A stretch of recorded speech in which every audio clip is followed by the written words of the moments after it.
Sustainable self-care systems are important because currently our system isn't designed for people of color to thrive. What's going on? It's Recovery Ray from Balance Period. Today we hosted the first Sustainable Self-Care System workshop. The first portion of the workshop, we had a healthy meal that was provided by our meal sponsor, Sweetgreen. And then on the back half of the workshop, I guided the participants through how to integrate healthy habits into their daily life. The racial health gap really affects people of color and communities of color across pretty much every condition.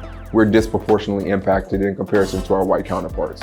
We live less long, less quality lives. If I started doing something like this earlier in my life, I probably would have been in better shape. I could have a better understanding.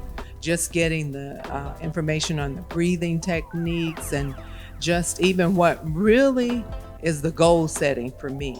The beautiful part about this system is that what you have in your system right now will work best for where you currently are. The system doesn't have to change, but as you continue to travel along your journey, you'll just pull things out and put new things in. And that'll be the process. Overall, I think it's important that we create generational wellness as a community. And workshops like this are what help create the foundation for us to begin to do that.